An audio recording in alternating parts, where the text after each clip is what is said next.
Will Eisner is a national treasure. Here was a man who was there at the very creation of the comic book, and when it was simply a form of entertainment for children.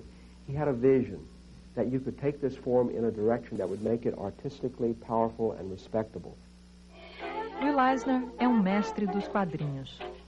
Em mais de 60 anos de carreira, ele foi fundamental na conquista do reconhecimento para esse meio de expressão que já foi considerado entretenimento descartável.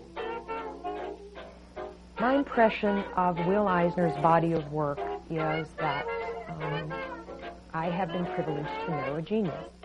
When you not only read his own work and it stands on its own merits, but you look at the generation of cartoonists who have been taught by this master, from Jules Feiffer to Art Spiegelman to Jeff Smith today. These creators would not be who they are without the guidance and firm hand of Will Eisner. By the time I found my own voice, that influence was very, very sublimated in the rest of the work.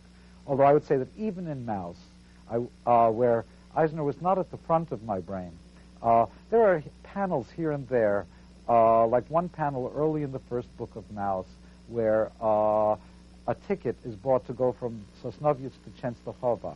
And the ticket is shown in the panel with a caption explaining that my father went back to this town where the woman who's going to become his wife lived.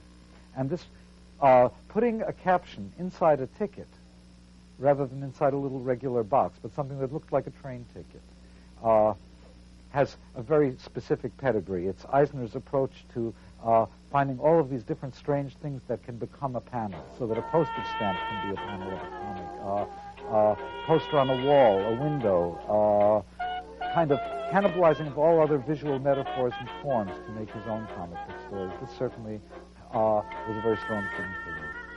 So not only do we have his own creative energy and focus and force, but he has passed along this energy to another generation. And to me, that's really the pinnacle of greatness. He not only does it for himself, but he does it for others.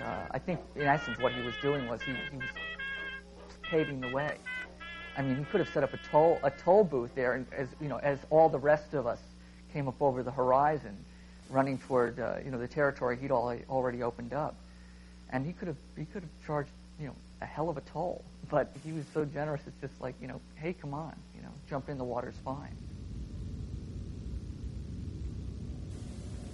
Criador do Spirit, autor de diversas novelas gráficas, Eisner é um desenhista de traço brilhante, mas que se preocupa primordialmente com a qualidade da história que se propõe a contar.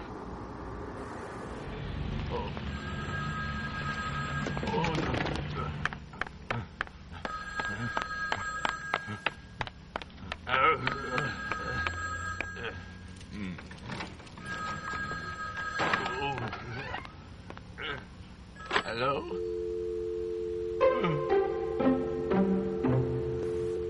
Will's point is well taken, which is beautiful art alone is not enough.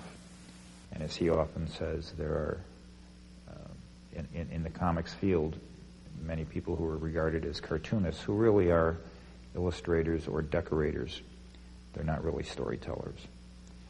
And a true cartoonist really has to do both. Will é um profissional completo, que se reinventa constantemente. I mean, he always has projects, so his mind is always creating, which I admire. The fact that somebody at 80 is as enthusiastic about comics as he is, and as energetic as he is, and produces more work than most of the 25-year-olds and 40-year-olds that I know, is an admirable thing. Because comics used to be considered a young man's game. I think comics are a universal language. Certainly, his work has been translated into, I think, 14 languages at this point. But I think one of the reasons he has been translated, probably more than any other American cartoonist, is that he has this universal voice.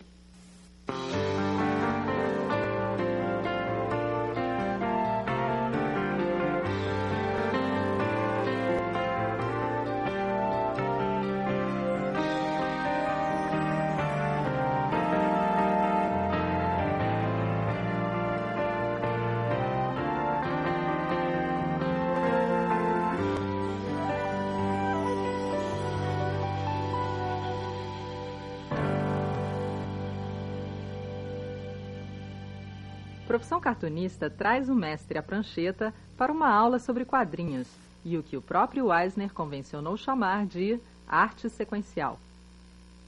For example, a cartoonist working in this medium must understand architecture.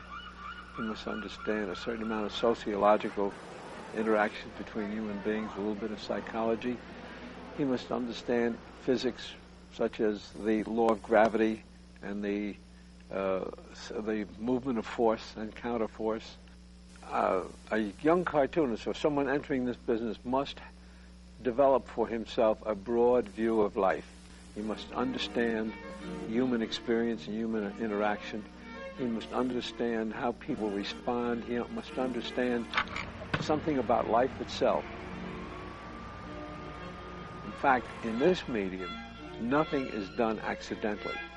It's different from painting a canvas where accidents happen, paint splashes or ink leaks, and the artist makes something out of it. The artist in this medium does not discover images while he works. Rather, he must have the image firmly in his mind before he begins.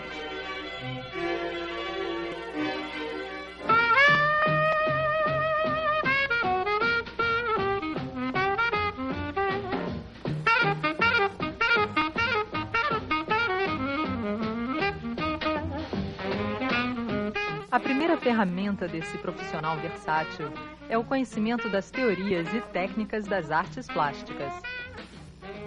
Essentially, the experience I had in art school, I had a scholarship to the Art Students League, and there I acquired really the basic fundamental knowledge that helped me throughout my career. I studied with George Bridgman.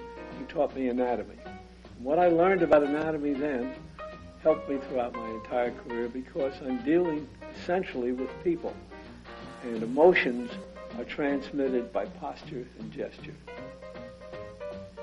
The knowledge of anatomy remains very integral to my style, my technique, and actually to my storytelling, because, again, human beings transmit their emotions by their anatomical positions.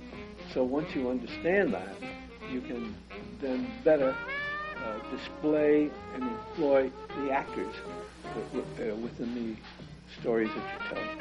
This is a portrait of my father, which I painted while I was a student at the Art Students League. I was working under Robert Brackman at the time. My father was a tremendous influence on me. He encouraged me throughout my career from the very first. Father came to this country from Austria in 1916, 1915, just before World War I. He had been in Vienna. He was a painter of scenery, interior of churches he was doing this, with cherubim and clouds and so forth. When he came to this country, his first job was to work for the Yiddish Art Theater on 2nd Avenue, where he painted scenery. He used to bring me down to the theater while he was working on his long, high ladder, and I sat there watching him paint. I compose my scenes as though I am a director of live theater. Each of the panels for me is a stage. I don't think of movies, I think of live theater, and I attribute that to the influence of my father. Ser ou não ser?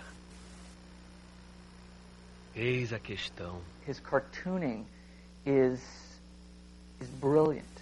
It takes reality, to me, and emphasizes certain things. It's acting. It's like stage acting, as opposed to film or TV, which is completely up close. When I was at the Art Students League, my mother objected strenuously to my going. She couldn't understand why the school would allow a young 16-year-old boy to paint naked women. And she always bothered my father about it and tried to explain to her that was all right. At any rate, she took the portrait after I brought it home and covered it with an apron and put it away in the closet. I never saw it again until about 2 years after I was married.